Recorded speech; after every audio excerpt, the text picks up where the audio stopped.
Yes, yes, yes mga idol. Ayan o. Balik na naman tayo sa pamamalakaan nito.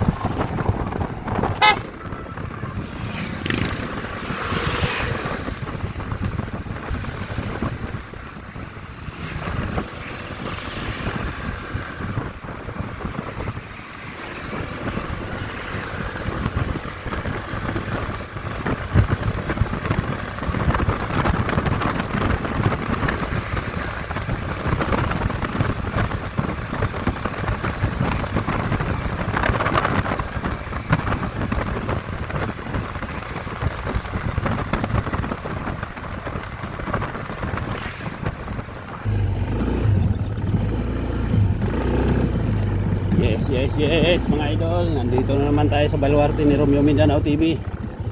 Idol Romeo, shout out sa'yo. Nandito ako sa baluarte mo. Yung pinanghulihan natin dati, pinalikan ko lang. Baka sakali marami pang natira, pero sigurado yan, di yan mawawalan. Shout out nga pala sa'yo, Parikoy G. Valdez TV, Kumbaga Hunter, shout out po. Kay Rod Choy, Choy, shout out sa'yo Choy.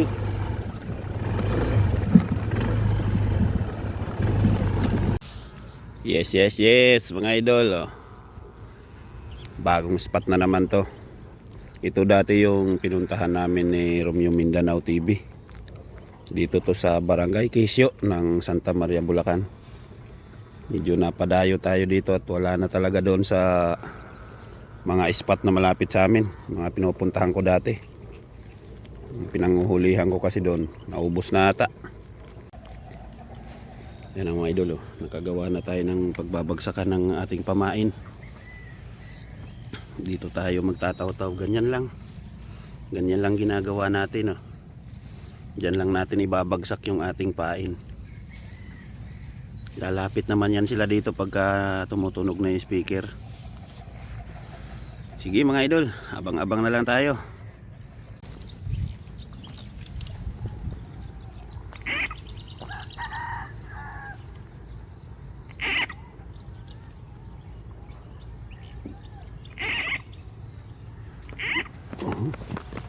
Nilipad pa. Ano? 1-0. Ayan, lumipat tayo dyan mga idol.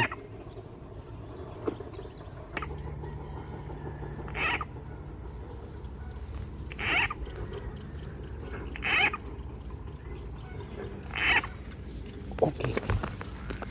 Jumbo mga idol. Wala.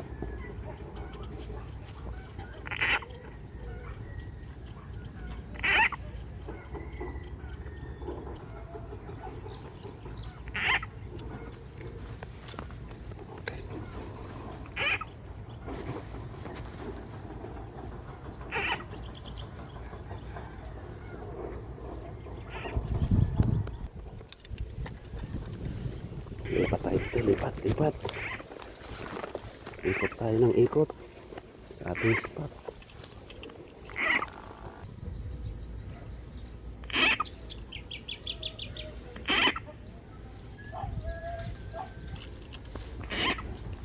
Okay.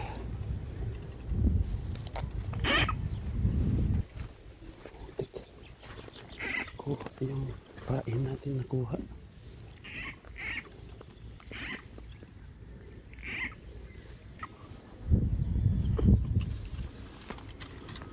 Jumbo, super jumbo.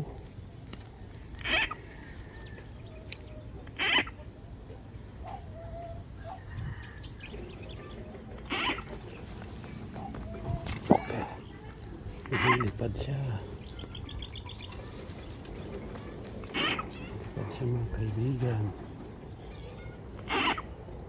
Lipad siya mga kaibigan. Ayan mga idol, nakauwi na tayo.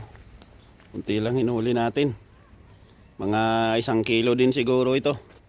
Dadagdag lang natin dito sa 2 piraso para may ulam na naman tayo mamaya. Ayan oh. Iluluto pa natin yan mamaya mga idol. Sige mga idol.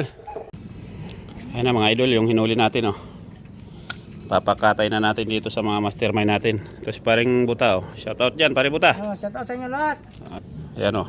Yung ating mga mastermind. Nandito na naman. Napatawag na naman natin. Tuloy na naman ang operasyon. Ayan o. Andin yung ano. Release natin o. Medyo. Ayan na mga idol mga kasama o. Papupulahin na lamang natin yung mga sangkap na yan. Saka natin ilalagay yung ating katsapa. Nagpiprito na rin tayo ng balat o. Pascharon ang ginagawa natin dyan. Kailangan dyan ano, crispy. O, nandito naman yung ating sangkap. Papupulahin natin yan mga idol. Susunugin natin yan. Kailangan mas maraming sangkap para walang kalansa-lansa talaga. Mga idol oh. Ito na yung ating palaka oh. Yan, marami-rami din yan mga kasama oh. Ang lalaki ng hita oh. Kalalaki niyan. Okay. Lagay na natin. Yes mga idol, mga kasama. Muntik na rin mapuno yung ating talyasi ah. Siyempre pakakatasin muna natin yan. Isasangkot sa muna natin yan. Mamaya pa natin yan titimplahan pagka tumatas na siya. Lumabas na yung sarili niyang katas. Ano nga mga idol oh. Nalagay na rin natin yung ating tanglad. Pampawala ng lansa siyempre. Napakarami rin natin nilagay na luya dyan. Tapos ito pa oh. May pinirito pa tayong balat. Chicharon na yan. Crispy yan mga idol. Ito na yung ating finished product oh. O diba? Chicharong katsapa. Kung tawagin sa English, baki. Ayan na mga idol oh. O diba? Pakakatasin muna natin siya. Isasangkot sa muna natin siya sa sarili niyang katas. Saglit lang naman yung mga 15 minutes lang at kalahating araw. Luto na yan. Baliw ka yata eh. Ayan na mga ka-idol, mga kasama oh. Mabango na. Malapit na siya matuyuan. Lumabas na yung sarili niyang katas. Sarap na no. Mamaya konti, titimplahan na natin yan. Ang bango na ng tanglad oh. Wala na siyang kalang-kalangsa talaga. Mga 15 minutes na lang ito mga idol. Abang-abang lang mga idol. Kakainin pa natin yan. Saka pasintabi na lamang po sa mga hindi kumakain ng palaka. At kami natutunan lang din namin to sa aming mga katandaan dito sa Bulacan. Shoutout nga pala sa mga taga Bulacan, mga taga Pampanga, Pangasinan, Tarlac, mga malalakas kumain ito. Sa mga Katagalugan, shoutout po sa inyo lahat dyan. Shoutout sa iyo, Jispirer. Jispirer daw kung naka-subscribe ka dito. Shoutout sa iyo. Pa-share na lang po sa aming video para malaman namin kung hanggang saan nakakarating yung aming mga video. Ayan o, nandito nga pala si Paring Buta o. Siya yung nagluluto ng ating chicharong palaka. Shoutout sa inyo, mga kaibigan. Shoutout daw sa inyo mga kaibigan, mga kapatid na Brad. Shoutout sa inyo dyan. Dahil tuyo na siya mga idol, ilalagay na natin yung ating pampalasa. Okay. Ang ating gamit ay tuyong service 1. Okay, service 1 ang gagamitin natin dito pampalasa. At saka sukang dato pito. Ayan, dato pito yan ha. Hop, dito muna natin tatakpan para hindi mahilaw yung suka. Ayan o, mga idol, pinatutuyo na lang natin. Medyo kulang sa kagat, lalagyan lang natin ng paminta pa. Ganyan lang tayo magluto, di tayo gumagamit ng ibang pampalasa. Masama yan. Kailangan lang sa atin marunong tayo magsangkotsa pagdating sa karne. Iba talaga yung sinangkotsa, malasang malasa talaga. Talo pa yung mga nilagyan ng mga seasonings. Pasintabi na lamang po nito sa mga hindi kumakain ng palaka. Pasensya na po kayo at kami natutunan po namin ito sa pamamagitan po ng pakikipagkaibigan. Dahil sa mga kaibigan, natuto po tayong kumain ng ganito. At saka hindi naman po masama kumain ng ganito at lalo na palaka, healthy sa katawan to. Napakaraming benepisyo nito sa ating katawan. Madudugtungan ang buhay mo ng 3 ka tuig. Baliw ka yata eh. Sa mga medyo bata-bata pa ang asawa, kailangan nyo to. Para pag hinahanapan kayo ng obligasyon, kahit papano may panlaban. Diba mga idol? Ayan o, palaka. Napiprito na siya sa sarili niyang katas. Ang lalaki ng hita mga idol o. Nako, parang Thai part ng Jollibee.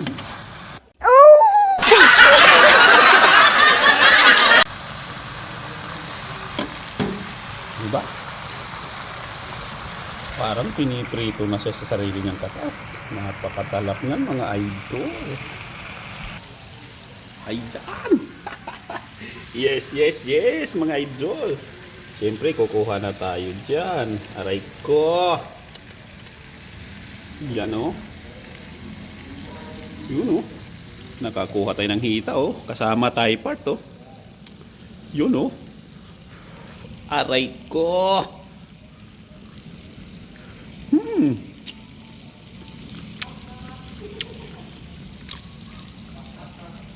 Talap pa apoy.